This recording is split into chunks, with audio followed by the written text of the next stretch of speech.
Student, आज हम लोग बात करते हैं थ्योरम नंबर 6.3 की। 6.3 का मतलब ए। तो इसके पहले हम लोग समझ लेते हैं कि कोई भी ट्रायंगल सिमिलर कब होता है। उसकी दो कंडीशंस हैं।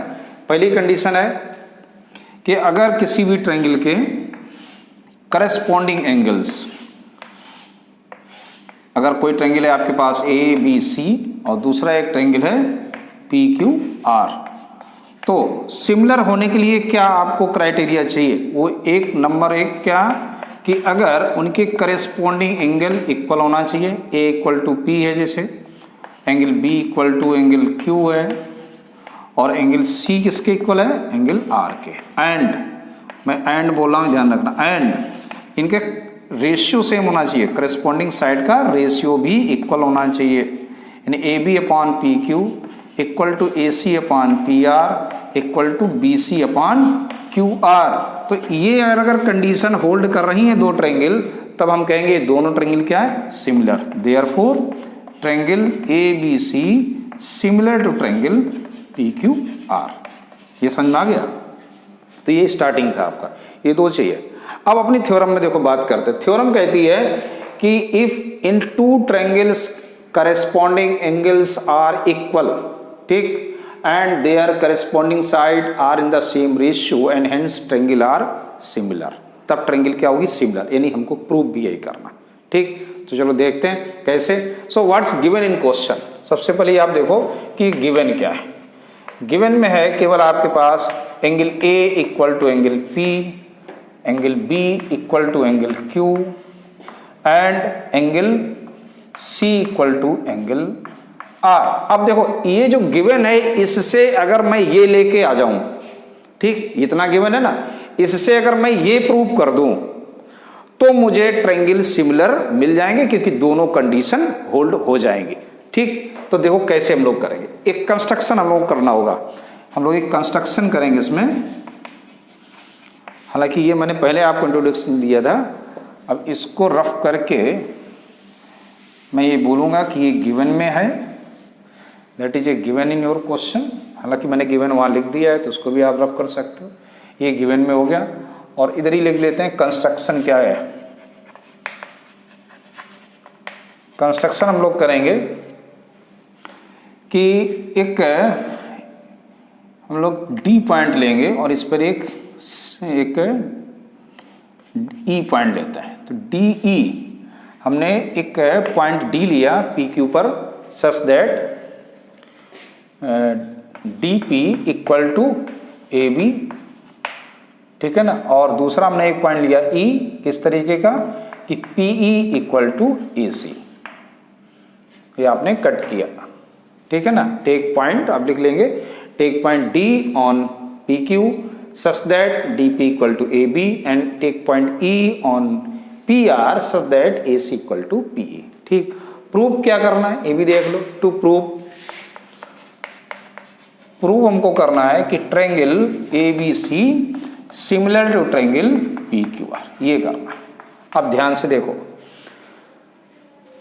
कि प्रूफिंग में चलते हैं। प्रूफ कैसे करेंगे कि in triangle A B C and triangle P D E को ध्यान से देखना भाई, क्या है कि एंगल ए इक्वल टू है एंगल पी के। Why? Given in your question. And A B किसके इक्वल है? पी डी के। ध्यान से समझना बेटा, that is important theorem. And A C equal है किसके? पी ई के, ठीक। Why? By construction, by construction, ठीक है ना। ये चीज समझ में आ गई? ये बाई कंस्ट्रक्शन था।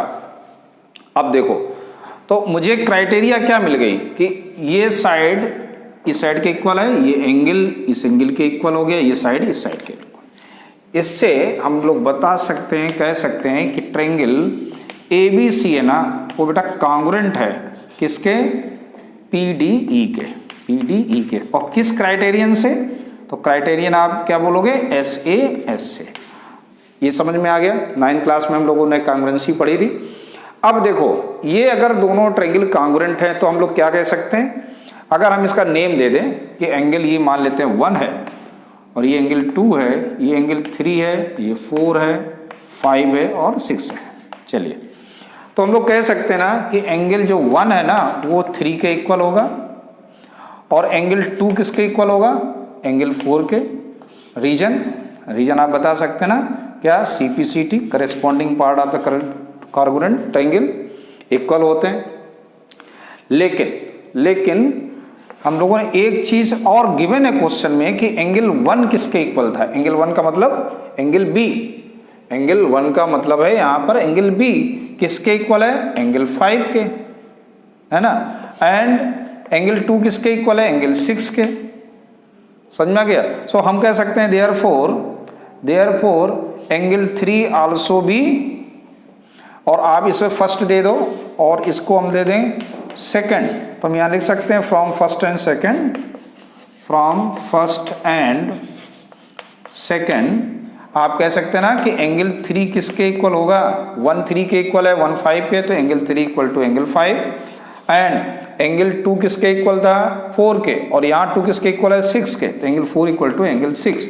अंडरस्टूड? ये चीज क्लियर हो गई। सो अब देखो ये कैसे एंगल हैं? करेस्पॉन्डिंग एंगल्स हैं। ये कैसे एंगल हो गए? Corresponding angles. अब अगर करेस्पॉन्डिंग एंगल्स इक्वल होंगे तो लाइन क्या होगी? पैरेलल, यानी कि DE parallel to QR। Understood? DE किसके पैरेलल है? QR के। ये लाइन इसके पैरेलल हो गई। अब देखो बाई BPT थ्योरम चलता है। बाई BPT थ्योरम क्या कहती है? कि बाई BPT थ्योरम कहती है कि अगर किसी भी ट्रायंगल में कोई भी लाइन किसी भी लाइन के पैरेलल होती है तो अदर टू साइड को जो इंटरसेप्ट करेगी वो इक्वल होंगे, यानी कि PD अपॉन DQ किसके इक्वल होगा बेटा? PE अपॉन ER के। ये चीज समझ में आ रही ना? और हम क्या करेंगे? इसको पलट देते हैं। रीजन आपको भी पता चलेगा क्यों। तो DQ अपॉन PD लिख देते हैं इसको, और इसको लिख देते हैं ER अपॉन PE। क्यों? क्योंकि मुझे ये इससे कोई लेना देना नहीं, DQ और ER मुझे नहीं लाना है। तो मैंने क्या किया? इसको पलट दिया और दोनों साइड में मैंने 1 ऐड कर दिया, तो मुझे क्या मिल गया? DQ upon PD whole upon PD equal to ER plus PE whole upon PE। ये चीज समझ में आ गई? अब देखो फिगर में कि DQ और प्लस PD को हम लोग क्या बोलेंगे? PQ बोलेंगे upon PD equal to right side में देखो ER प्लस PE, ये क्या हो जाएगा? PR हो जाएगा, और PR अपॉन PE। अंडरस्टूड? ये चीज समझ में आ गई ना? अब देखो PD क्या था? बाई कंस्ट्रक्शन हम लोग ने PD को या DP, बात एक ही है, मैंने DP उधर लिखा है और इधर मैंने PD लिख दिया। तो चलिए इसको भी PD लिख दें, आप कंफ्यूज नहीं होना भाई। PD लिख देते हैं और इसको मैंने PE लिखा ही है, कोई दिक्कत ही नहीं। इसको पलट दो बेटा। तो PD को हम पहले लिख देते हैं PQ अपॉन PD क्या है? AB है, इक्वल टू PE क्या है? AC। तो ये आ जाएगा PR अपॉन AC, और you can write it like that AB upon PQ equal to AC upon PR। देखो प्रूफ क्या करना था? ट्रायंगल सिमिलर है। अब सिमिलर होने के लिए ये एक कंडीशन मालूम होगी कि AB upon PQ equal to AC upon PR। AB upon PQ equal to AC upon PR। This is a first result. Understood? Similarly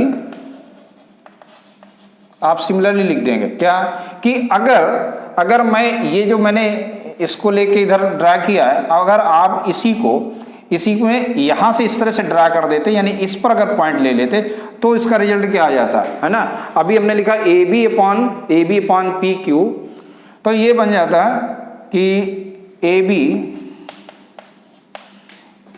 upon PQ equal to, और अब हम लिख सकते हैं क्या? BC upon QR। This is a second result.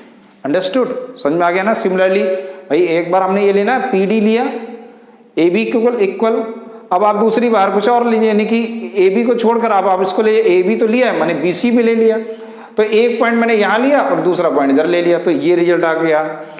Similarly आप लिख सकते हो, तो फ्रॉम फर्स्ट एंड सेकेंड दोनों को रिजल्ट को आप ज्वाइन कराओगे तो क्या बेटा मिलेगा, A B upon P Q equal to A C upon P R equal to B C upon Q R. Understood? So therefore अब देखो ये इनका जो करस्पॉन्डिंग रेशियो था साइड का वो इक्वल हो गया, और आपको एंगल तो ऑलरेडी पहले से गिवन ही थे। तो हमने बोला था किसी भी ट्रायंगल, कोई भी दो ट्रायंगल सिमिलर कब हो सकती, जब उनके करस्पॉन्डिंग एंगल्स इक्वल हो और उनके करस्पॉन्डिंग साइड का रेशियो सेम हो, तो दोनों चीजें हो गई ना equal. So therefore triangle ABC similar to triangle PQR, hence proved. ऐसे आपकी ये थ्योरम हो गई। अंडरस्टूड? समझ में आया? Okay, come to next theorem. हमारी थ्योरम तो नहीं है, इसको हम लोग बोलते हैं कोरोलरी AA, कि अगर किसी भी ट्रायंगल के केवल दो ही एंगल इक्वल हो करस्पॉन्डिंग तो क्या वो ट्रायंगल सिमिलर होंगी, इस पर हम लोग डिस्कस कर रहे हैं। ठीक है ना? हिंदी में इसको कहते हैं उपप्रमेय, जैसे थ्योरम को हिंदी में कहते हैं प्रमेय और कोरोलरी, उपप्रमेय को हम लोग इंग्लिश में कहते हैं कोरोलरी।